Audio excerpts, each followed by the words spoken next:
Okay, welcome back. And now Francis with a CypherNode installation and setup. Thank you very much, Francis. All right. Hello, everybody. Sorry for the long setup. I have a lot of gadgets on my desk.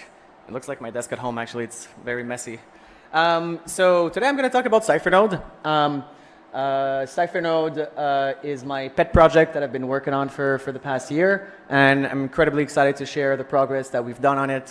For those of you who were at the Huddle Riga conference, I announced it. That was in September. That was the launch of the alpha version, and then we launched the first version. And today I'm going to share the progress for version 2, which we just released today. So before we start, just a little kind of background on what the project is. And for those of you who just joined us, by the way, my name is Francis Pouliot, and I'm the CEO of Bull Bitcoin. I always forget to shill my own company. What is it? What is the project? Well, it's a modular, okay, it's hard to say, it's long words, a lot of buzzwords there. Modular Bitcoin full node microservices API server architecture, utilities toolkit, and platform to build and deploy Bitcoin apps and services without trusted third parties. So it's an open source project. It's MIT licensed, so it's, you can feel free to contribute or use it. It's self-funded by Bull Bitcoin. The project director of the project is me. The lead developer is Etienne Larrivée, which you may know as Kexty on Twitter. He's the Bitcoin engineer and architect at Bull Bitcoin, and he's fully dedicated to this project. So all of his time is dedicated to this. Another big contributor, so we have two main contributors. The other one is SKP, which you may know as SKP on Twitter. There's more or less 8 repositories in the project. There's a main one, CypherNode, and there's a few auxiliary ones, particularly because we use Docker. So we have a bunch of other repositories for Docker and a Docker Hub instance. So CypherNode is a mainnet live project. Feel free to use it. We've processed over 3,000 Bitcoins with it, and so far so good. There's no altcoins, and there will never be. There's a Slack channel. If you want to get invited, let me know. We're looking for contributors right now, and if any company wants to, for example, send us their interns or send us money, that would always be appreciated. So I'm going to kind of skip the why, because I think we talked a lot today about why running full nodes, but just for the backstory, I decided to work on CypherNode with Etienne after the whole UASF and Node2x fiasco. Originally, the inception of the project was a Lightning Network management utility kit, but we soon realized that before we get onto Lightning, we should probably make sure we get Bitcoin right first. So just a quick overview of a little bit of the issues that it's only 2 slides, a little bit of the issue that we talked about today, or the issues that we talked about today about essentially Bitcoin full node centralization or the lack of full nodes. So, I mean, technically speaking, there is a scenario or there is an argument to say that it's not a huge deal if, for example, only a few percentage of Bitcoin users run full node. If there's a very, very competitive market of lots and lots of services that are running their own full nodes, and you can move freely between them. I mean, I don't buy this argument, but I mean, it is an argument to be made. So this is kind of like the theory of a Bitcoin economic node ecosystem. And just for the definition, a Bitcoin economic node is simply a full Bitcoin node that's operated by a user, which will be processing a lot of payments.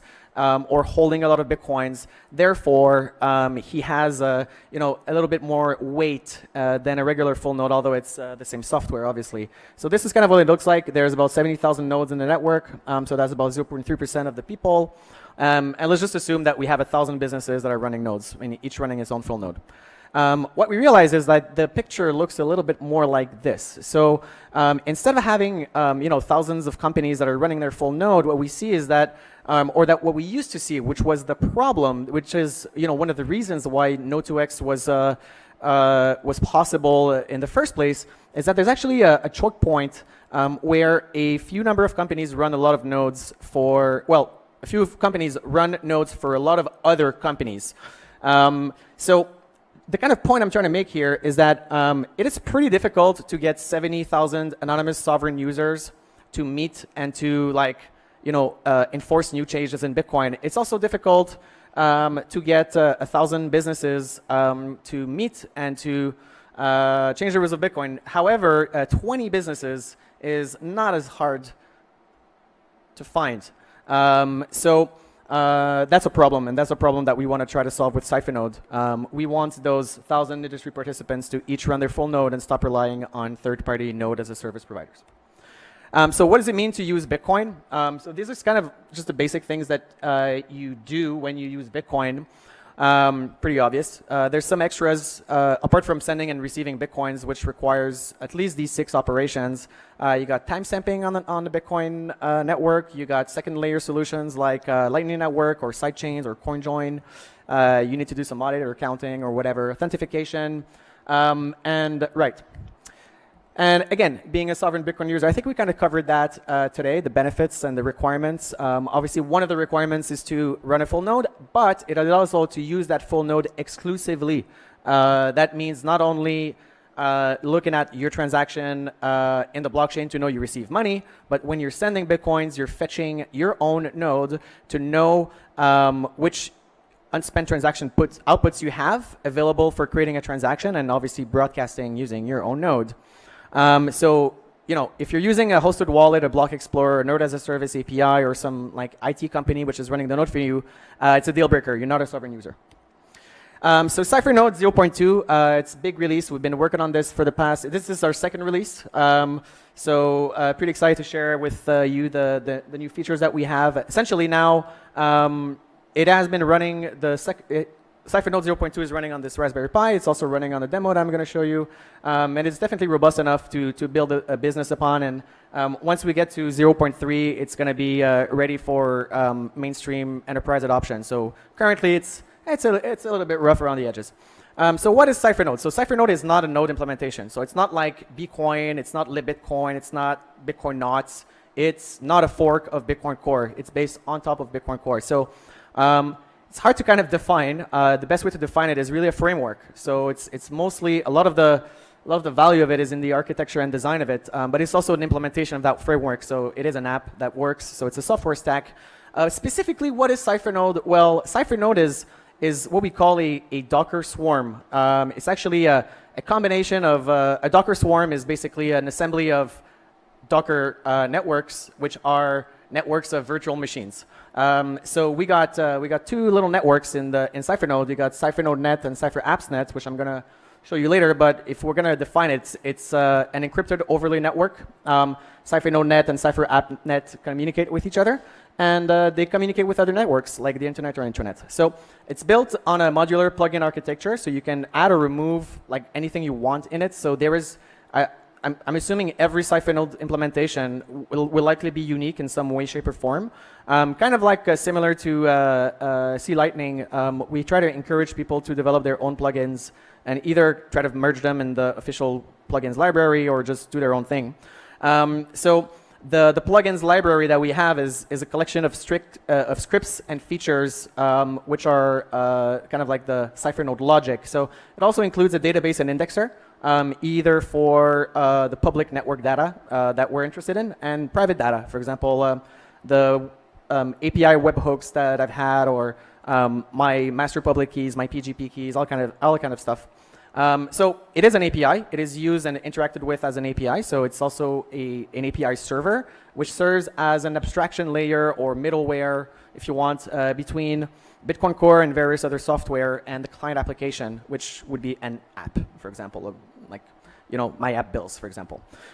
It's also a node launcher. So when you start CypherNode, as we'll see, it is a strategy and script that's fairly sophisticated and it's complicated. It's really easy to run, but it does a lot of stuff to deploy and run Bitcoin and Lightning nodes, as well as the other software that we're going to see. So it's a blockchain watcher and notifier. So I guess you would use it like a lot of people would use, for example, the Explorer API or the blockchain.info API or Blockonomics API or whatever.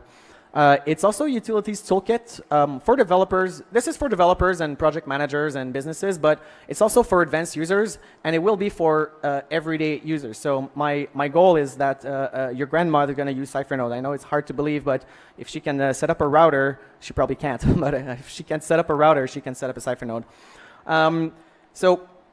Some of the utilities are Bitcoin, and some of them are non-Bitcoin, not altcoins, but some other stuff that a Bitcoin company or a Bitcoin user might need. I call it like a butler. So the way that I explain CypherNode to people, it's kind of like this bodyguard, this Bitcoin bodyguard or armored Bitcoin that's like in the cloud, and you can speak to it, and you can give it orders, and it will just do what you want it to do. It's an application environment, so using the Docker stack, it's actually it's a way to run a backend, the CypherNode itself, but it's also an environment to run your web app. So the Bull Bitcoin web app is run within the CypherNode stack. It's a substitute for Bitcore and Bcoin. If you're old enough to remember Bitcore, you're probably an OG because it hasn't evolved or done anything interesting for a long time. It is still, I think, probably the most used stack out there. It's unmaintained. It's not very good. Most people that are running it are running their forks of it because they didn't bother, I think, to integrate SegWit. Satoshi Labs, thank you for integrating SegWit, which allows us to build a block explorer on AB Core for UASF back in 2017. It's also a substitute for Bcoin. Bcoin is it's not a fork of Bitcoin Core. It's a reimplementation in JavaScript. So the way that people use Bitcore and Bcoin now is what we modeled the use case for CypherNode, because this Bitcore is something that we were using. So a Bitcoin wallet, for example, like a Samurai wallet or something like that, if they wanted to have a way to fetch UTXOs letting the user use his own full node to fetch UTXOs in their app, they could easily add an integration for CypherNode, and it would be the backend for your mobile app. That's kind of the long-term goal.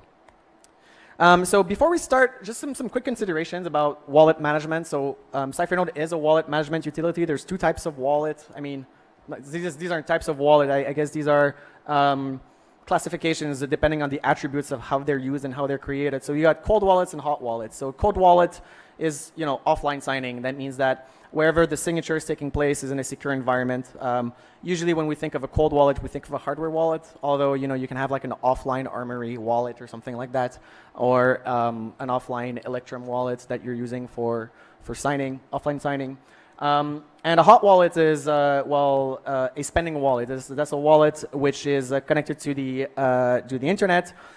It's signing transactions on the fly, and it's used for spending mostly, at least in the CypherNode stack. So there's the big trade-off is if you're using cold wallets, there's manual labor involved, but there's more security. If you're using hot wallets, there's automation and convenience, but there's obviously less security. Right, so on the bottom left, you can see the hardware wallets. We personally are using the Trezor device right now and planning to use also Coldcard pretty soon. So the requirements. So what do you need to run CypherNode? Well, you need a hardware wallet. The system is designed in this way for a reason. We believe that receiving payments should go directly to a hardware wallet, and sending payments should be from a hot wallet that you refill. This is the kind of typical Bitcoin exchange strategy for securing the coins.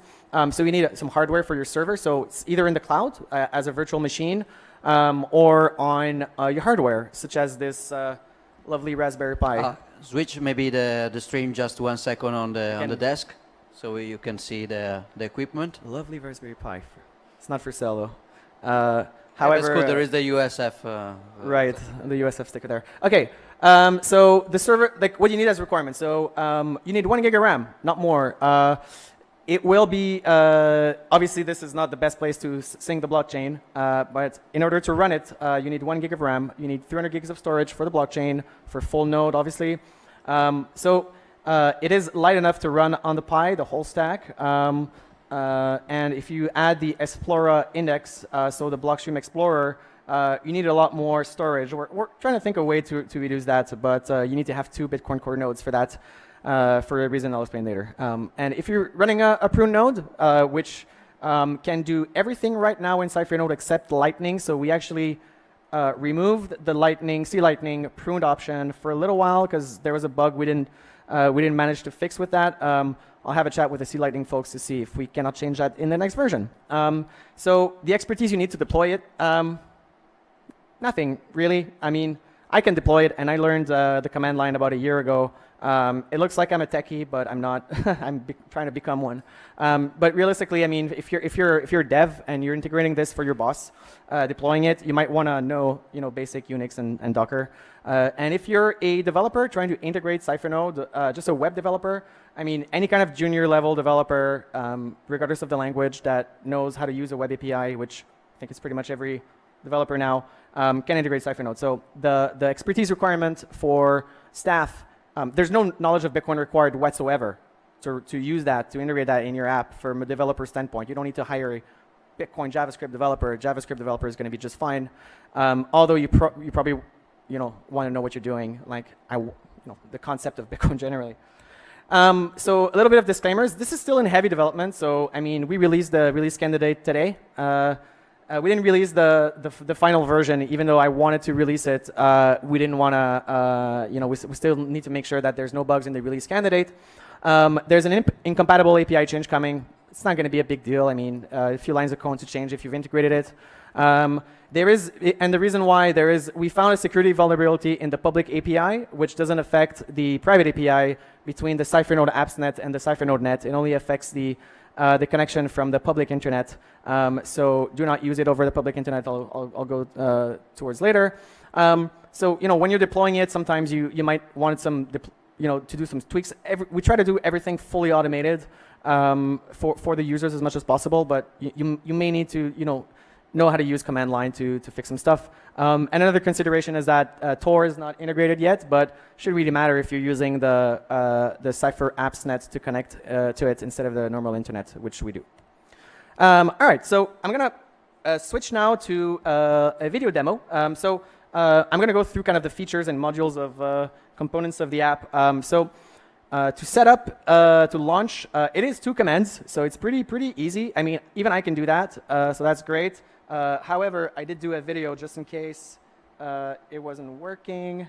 And where are you, video? I think is going to be you. OK, let's start this. I don't know if I can make this faster somehow. I don't have VLC. All right, so walking you through kind of the setup here. So what we just did is setup.sh, the command, after having downloaded it. So right now what it's doing, it's downloading pulling some CypherNode components. And let me just get my presentation over here so I can follow with you guys.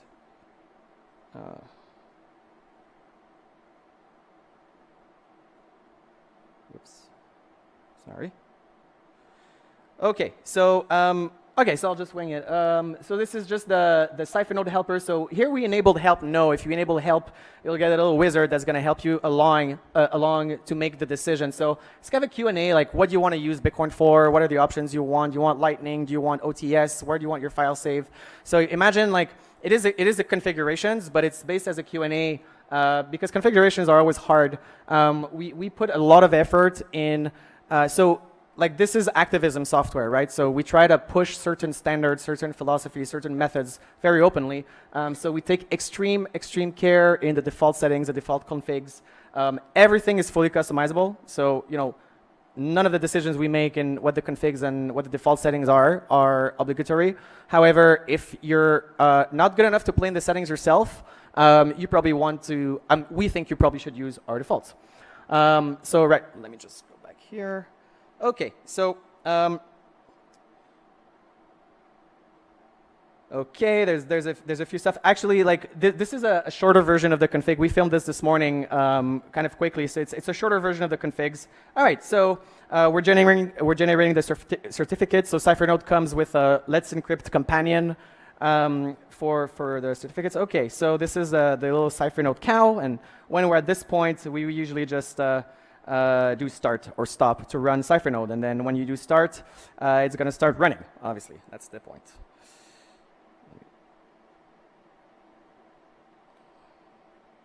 Excuse me.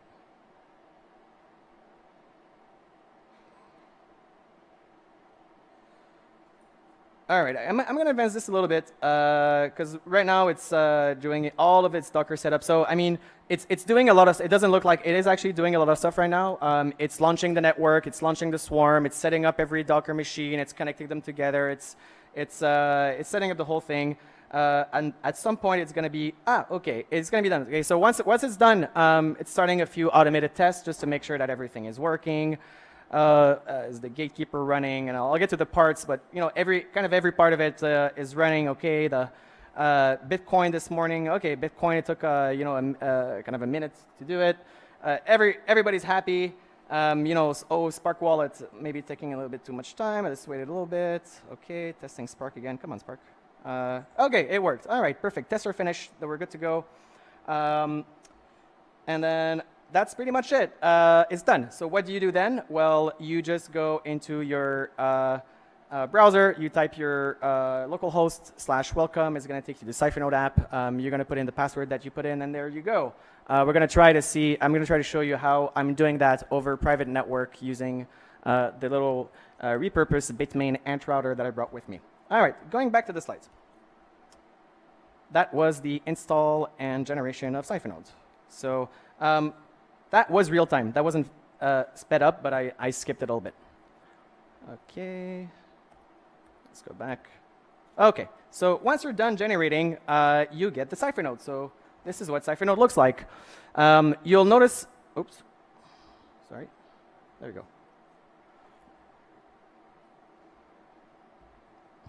Hello? What's this?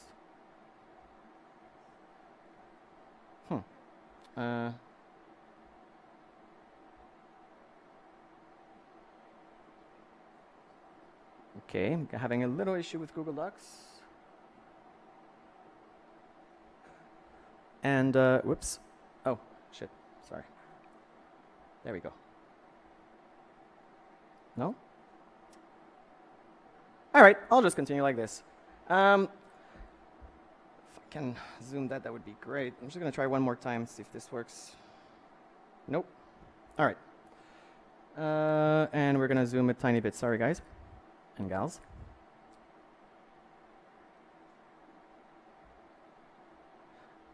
Yeah, that kind of sucks.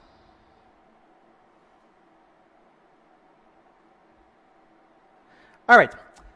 So this is what CypherNode is. So the CypherNode is the name of the project. We're trying to find names because I'm really not good at naming stuff. So let's just call it the CypherNet. CypherNet is the combination of the CypherNode network and the Cypher Apps network. In yellow, you'll see some of the apps and utilities that are not in the current version of CypherNode that will be in the third version that's coming out. All the rest that you see there is there, and some of the apps that are in yellow are already used in other private versions. So on the left, you have the actual CypherNode setup, which is all of the Bitcoin utilities. So you can forget the pink part just for now. And we'll come back to this graph later, and I'm gonna go through all of these components together. But this was just to show you kind of like how to conceive CypherNode. It's really the box is a Docker network. It's an encrypted network, and every little box inside is its own like Docker container, which you can think of as a virtual machine, which is running software, and they're just being connected all together through the Docker stack. And on the right, you have the CypherNode Apps network, which is also an encrypted overlord network, and they're configured to be able to communicate with each other via the private API. So normally, when you're kind of like launching an app and using a web API, you're going to be outside of those boxes, just making a call from the internet to an API, which you can do. But as I mentioned, it's better to just stick with you're using the same API, but you're using it internally instead of from the outside. And what you can see there is also a little cold card device, just to show you that there is other stuff around the network, like the launcher is not part of the network, the hardware wallets are not part of the network, and obviously your browser is not hosted in the Cypher Apps network. So let's go through the different components, right? So we're going to start with the gatekeeper. The gatekeeper is that little box on top there. The gatekeeper is the API. So very simply, I mean, it's just the security module for accessing the CypherNode. So either from the outside of the internet to in, from a private network to in, or between the two. You can set up a bunch of permissions there. So when we set up the gatekeeper, I mean, we were using a bunch of hosted wallet API services in the beginning where we launched our app. Like, for example, BitGo is one of them. BitGo has some security policies, like different sets of permissions. So you can set different sets of permissions. For example, you can have a CypherNode that has 3 different sets of permissions, one to view stuff, one for your software to spend stuff, and one to change the configs, like an admin supermode or something like that. Yeah, so the gatekeeper is the entry, and then you have the proxy. So, like, if I was gonna describe, what's CypherNode, like, what's the most important part? It's definitely the proxy. We call it the core, the engine. It's a request handler, and it's a library of scripts. So let's just go back to show you where it is. It's right in the middle over there, right? So you can see everything is connecting to it, and it has a little database on top, and it's kind of connecting to all the different Dockers. You got some, Bitcoin Core, Lightning, Spark at the bottom, and on the left you got some utilities there. So what is that? Basically, the request handler is going to transform any requests you send to it into a set of tasks that is going to dispatch to all these different machines. And once the machines are done, these machines send everything to the request handler, and the request handler sends you back the response. The request handler is an actual little file. You can look it up on, you can look it up on our GitHub repo. I'm going to show you a little bit in the left in a while. And here, you probably can't see anything because of not the full screen. But there is a section here, and you can go in the API auth Docker folder. You go to API sample properties, and you're going to see the list of requests that you can send to CypherNode. For example, you can watch stuff, you can watch a TXID, you can get balance, you can spend, you can stamp. And this is basically CypherNode's communications language. These are the API endpoints. And on the right, you have all the scripts of all the virtual machines that are in CypherNode, as well as our own CypherNode logic. So the CypherNode logic is the scripts that are in there in the request handler. So the kind of scripts that we have, there's 2 main types of functions in CypherNode. We can delegate to one of the software that's inside without any additional logic. For example, we want to use the Bitcoin Core RPC in a secure way from our app. We can just get blockchain info. Well, that's a CypherNode command. You tell CypherNode to get blockchain info, and it's just going to ask Bitcoin Core, hey, Bitcoin Core, get blockchain info. Bitcoin Core is going to give it to the proxy is going to give it back to you. There's nothing fancy about that. However, it is much better to use it just straight delegations. It is still better to use it through CypherNode than directly through the Bitcoin Core RPC if you're an app developer. However, the more interesting parts are in the, I call logic functions or logic scripts, which are going to be a combination of different virtual machines or a combination of different calls on one virtual machine or some calls that are scheduled over time. For example, get blockchain info, and then once you have the blockchain info, please send the blockchain X piece of data to this other software and do this and do that. So a bunch of automated functions that are on top of it. I'm going to show you a few of the neat ones that we have. Oh, there we go. So let's just show you an example of what I mean by the CypherNode logic using the latest feature that we introduced in the second version, which is the XPub Watcher. And XPub is the master public key. And this is something that we sorely needed. So there is a function, an API endpoint called watchXPub, and you call it with the API, and you give it a label, you give it an XPub. For example, if you don't know what an XPub is, like this is a Wasabi wallet I just created, this is a public key. This is what we call an extended public key. And then you give it the path, so there's a default path for derivation. The end start, I'll get to that later, and then you get to the callback URL. So what this is going to do is it's going to create a automated job that is going to watch all the addresses of a master public key, specifically 100. And every time any of those addresses receives money, it's going to notify you that you received the transaction. So right now you can see there's a 0conf and 1conf. You can use 6conf or 50conf. You can use it as much as you want. So what is it that we actually do? Well, let's look at the recipe. What's behind this? Well, the first thing we do is we take the master public key, we send it to the PyCorn Docker. Up until Bitcoin Core 0.18, there was no derivation utility in Bitcoin Core, so we had to include PyCoin in CypherNode. However, there is a derived address coming in Bitcoin Core 0.18, so we might just drop PyCoin. We actually run our own fork of PyCoin to have some more advanced SegWit functions. So we send, well, the first thing we're going to do is we're going to call the API and say, hey, watch this xpub and give it the xpub and give it the configs. OK, so that gets stored into the proxy database as one of the APIs that, one of the xpubs that we're supposed to watch. Then we derive the addresses and we do import multi in Bitcoin Core, which is a function to import multiple addresses at the same time. And the kind of a neat trick that we do is we label each address with the xpub itself. The xpub is the label. Because there is no watch-only wallet function in Bitcoin Core, you can only import addresses, but let's say that you're watching 10 xpubs. You don't want to have like 10 wallets. You just want to use one Bitcoin Core wallet. So how are you going to make the difference? By labeling the address from the xpub from which it was derived. So we put a watch on these addresses. We update the list of watches to ensure a gap limit of 100. So that means like if we start from 0 to 100, we create 100 invoices in our site, and some user pays invoice number 32, we're going to derive 100, so we're going to be watching 132 addresses. If someone pays the 127th one, we're going to be watching 227 addresses, and so forth. We haven't tested the limit, but we'll see. I think it's going to scale very, very well. Right, so once there's a payment, we execute a callback. If you want to get the balance of your xpub, then you can do get balance by xpub, which is one of the CypherNode functions. But what this is going to do is actually going to do get address by label in Bitcoin Core, get all the address of that xpub, and then it's going to do list unspent to get all the UTXOs that we have there. And we could do, and so that's why we can't use like rescan blockchain, because it's going to rescan the wallet and not the particular xpubs we're looking for. And using the same technique, we can get the transaction history for an xpub.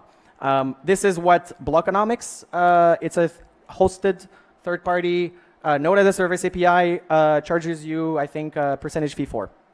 And this is free here. So the scheduler is another part, another core component. There's two different components in CypherNode. There's some you have to install and some that are optional. So proxy, PyCoin, Bitcoin, and scheduler, and obviously gatekeeper and traffic are core features. So you have to run the scheduler when you're running CypherNode. So what does it do? Well, it's a scheduler. It's pretty obvious. It automatically schedules some tasks. It's very useful for batch spending, right, or refreshing all the watches that say, oh, every hour, just make sure that I didn't miss something. For example, in one of our batching functions, we're going to be adding transactions to a batch and not spending, and we can use a scheduler to say, hey, Bitcoin Core, let's add some transactions to a batch, and then every hour spend that batch. So a lot of the startups are using just like send API calls, and instead of having to do anything complicated on their side, they can just enable batching if they want to enable batching. So this is a super easy way to enable batching in your app. I'm kind of running out of time. Damn. OK, so I'm going to go through some of the use cases. Again, yeah, it's impossible to see. What you would be seeing is the actual logs so CypherNode is the backend of Bull Bitcoin, my company. The administrator have some logs. So what you would be seeing on the left is when you have timestamped a file with open timestamp, it's returning you some information. When you're receiving Bitcoins or Lightning transaction, it's sending you back some information. One of the neat things that we do in CypherNode is like one of the use case in this case is going to be, OK, so we want to receive a payment from a user. Let's generate a new address. Let's put a watch on it. Let's get a callback on it. Once we receive the callback, let's display it to the user. But before that, we also take the invoice itself. We're going to send it to CypherNode. We're going to say, hey, CypherNode, hash this invoice. Sign this invoice with PGP, hash it, timestamp the hash with open timestamps, and return to the client a PGP clear text signature, as well as the OTS file of the signature. We give that to our users, so the users can prove that we did actually generate this invoice at that time. And we also call CypherNode to get the last block hash, which we include in the invoice, which proves that we could not have generated that invoice before a certain point in time. So this allows us to not be able to screw our users without the users having undeniable proof they can bring to court that they actually sent Bitcoins to an invoice that we had generated at that time. Obviously, one of the reason why we built it in the first place was Lightning was one of the main reasons. So, I mean, we currently use C-Lightning, but the plan was to start as a multi-Lightning abstraction layer. It is now a multi-Lightning abstraction layer. We only have C-Lightning, but LND soon for one feature that we need, which is great because we can just say, hey, CypherNode, do this Lightning transaction, and depending on which we're running or which we want to run, it's going to call either C-Lightning or LND, depending on the features and stuff like that. So that's good. You can use the best parts of both with the abstraction layer that we're doing. Some additional kind of and these are stuff that we can put as plugins in C-Lightning, and we probably will because we added some stuff. For example, when we were having a lot of hard time figuring out a way to pay end users with Lightning in a very streamlined way. So for example, the LN Pay function that we have does 4 or 5 different functions. It's not just the traditional like send Lightning payment that C-Lightning has. It has a lot of stuff on it. I'm going to speed up. All right, so just to give you an idea of what you can do with some of the stuff. So a watch XPub use case, it's really neat. For example, those of you who know BTC Pay Server will know that in BTC Pay Server, you're putting your own keys in there, right? So you can put, for example, the XPub of your Trezor in BTC Pay Server as a merchant, and then they're going to be deriving addresses on the fly and sending them to you. But what happens if you want to sell the Bitcoins instantly as a merchant? Well, you can't do that with BTC Pay Server. You need to cash out first and then go somewhere else, which can be really annoying if you're receiving Bitcoins in the middle of the night and you don't have a hedging strategy and Bitcoin price crashes. So instead of integrating an API of our app with the BTC Pay Server app, what we do is we just tell the user, hey, if you wanna cash out your Bitcoins, we, Bull Bitcoin, create an XPub for you, and every single Bitcoin sent to any address of that XPub is going to automatically trigger a sell order on bills, and the fiat is just going to be sent to you. So you can take that XPub from your Bull Bitcoin app and go drop it in the BTC Pay Server app. So we're using the Bitcoin blockchain as the shared database, and we're using the user himself doing copy-paste. And it's very easy, right? You just go in this section here, and you would just like do this, right? You would just copy. So what this does is like CypherNode is going to tell us in bills that the user received Bitcoins through BTC Pay Server without having an API between the two, which is kind of neat. The Bull Bitcoin, one of the use cases was the cold card backend, and the reason why I stroke it off is because the Andrew Chow from Bitcoin Core and from Chain Code Labs, I believe, just created our hardware wallet interface stack in Bitcoin Core, which is what we wanted to do. It saved us a lot of time. We're going to integrate it in CypherNode. So what this is going to do is, right now, a lot of people, they use Electrum as the backend for example, their Trezor or their Cold Card or Ledger. Now they're going to be able to use CypherNode. If you're a developer, like how do you contribute to the project? Well, it's very simple. It's not very, very hard to add something. So this is an example, and whoever does this or does any commit towards this or comes to me and pinky promises that he will do this, will leave with this home. So if you want this historical gadget, come see me and add PGP to CypherNode. But basically, you take a PGP library, software stack, you Dockerize it. So you need to learn Docker. You add the PGP scripts that you want to the CypherNode proxy, like sign, verify, encrypt, decrypt, those functions. You add them to the request handler. Right, all right, so hey, request handler, when someone says sign, you call the PGP Docker and you sign. You add the PGP keys to the proxy database, you document the API, you configure the Docker setup for release, and you're all done. Now, the CypherNode API can now sign and decrypt and verify PGP messages, so that was nice. So the upcoming features, just so you kind of have an idea of where we're going. So the first thing is obviously security. We're going to secure the API. We're adding our own blockchain indexer called umnum, because umnum is eating blocks all the time. And it's very, very lightweight. So it's not like the old indexers that require a lot of stuff, or it's not made for an explorer where you're visually going to do it's just the right usage for an app that doesn't need a physical like block explorer website. We're adding Explorer and Electrum Rust. We already Dockerized them. We already did the configs to set them up. Why not just put them in CypherNode, and people will use it as a launcher for Explorer. Like they're going to go through the same setup that we did, but at the end, there's also going to be Explorer, which is really nice. So we're working on the user interface project. We're working on integrating Lightning D. One of the features is going to be an email server, because this is really useful for like ATM operators and stuff. So you get like 100 Bitcoins in the middle of the night. You want to get an SMS or an email. Wasabi Daemon is a project that we're probably going to start tonight or tomorrow to work on with Wasabi. People were big fans of Wasabi. PSBT obviously is a huge priority for us. I mean, there's nothing to integrate. It's just a new RPC call. What's more, it's mostly the connection of the cold card device. Sorry, I'm late, Giacomo. That we're worried about. So we can add a bunch of scripts, right? I'll just show you again.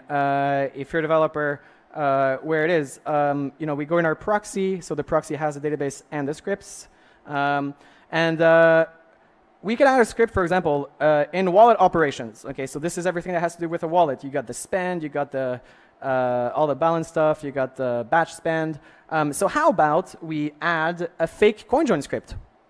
That's really easy to do, actually, because that's a shell script, and our scripts are in shell. So a fake CoinJoin script, we're going to add an endpoint to say, hey, fake CoinJoin, and instead of just sending, it's going to execute the fake CoinJoin script, which is going to basically make it look like you're doing a CoinJoin, but you're using your own coins. Why not add Ricochet? Ricochet was a feature developed by Samurai, but this is super easy for CypherNode to say, hey, I want to send Bitcoin to this guy, but before I send Bitcoin to this guy, send Bitcoin to myself 5 times, 1 transaction per block, and on the 6th transaction, send it to the other guy. Right now, if you're using Ricochet with Samurai, you're sending Bitcoins to them, I believe, and they are sending out. So there's kind of a trust issue there, but in this case, you're sending a transaction to you, so it looks like there's 6 hops in between you and the recipient. And the blockstream privacy and fee analysis scripts are fantastic. They're the ones that when you look at the Blockstream Explorer, and it's telling you that, oh, you paid too much fees, or it looks like maybe you spent to yourself. All of that stuff is in Explorer. It's fantastic. We can just add that. It's in JavaScript. We need to rewrite it a little bit, but we can add that there so you can benefit from it. Grafana, Tor. I just want to talk a little bit about the Luna node launcher, because that's also going to give you an idea of what we want to do. So we want this to be easy to run by anyone. The command line interface that you saw wasn't like super easy. I mean, your grandmother can't use that, and you can run it on your laptop. It's hard. But there is a cloud service provider called LunaNode, and a BTC Pay server. We introduced them together. They started also to do one of these projects. We can code in our launcher software a system where you're going to go into your I'm not going to go in there because my actual servers are running. I don't want you guys to see that. But in your LunaNode app or dashboard, there's an API key. So all you have to do is you make an account with LunaNode, you fund it, you take the API key. You're gonna put the API key in the configs in the launcher, and what we're gonna do is we're gonna call with your SSH key LunaNode cloud services, and we're gonna install CypherNode there on the most expensive virtual machine there is, which is 50 cents an hour, and then we're gonna download, install and download and sync all of the node stuff on your virtual cloud yourself, and we're gonna spit out an IP address, and then you put the IP address in your browser. You don't have to do much. If you want, you can also do that and then take it on your Raspberry Pi so you don't have to sync. So core values, if you know me, you probably know what my core values are. Trustless, secure, lightweight. Lightweight is very important to us. One day we hope to be able to run it in a router, or to make this into a router so that you don't need to have both. And also because here in this setup, for example, I have the router which is configured directly for CypherNode. And if I do this... Francis, at the beginning I told you, take your time, we are early, we are not early anymore. So don't take your time anymore. All right, I'm finishing up. So here I'm connected to the CypherNode router, which is connected to Adam's portable 4G thing. I don't know what it is. Oops, sorry. Oh, yeah. Well, once again, we can blame it on Giacomo. Yeah, it's totally your fault, Giacomo. It's not me. As everything. It's like hodl all over again. Sorry, I always do this. Sorry. That's it, right? So that's pretty much it. So this is running right now on. Whoops, not working. Okay, so let's just try one more time to show you. No, it's done. All right, so. That's the end of it, but basically CypherNode is running on this, which is running on this. You can take it anywhere. It's really cool. It's running on 3 USBs. There's a logical volume controller on it. So that's the project. Thank you very much for your time. Thank you, Francis. All right, thank you.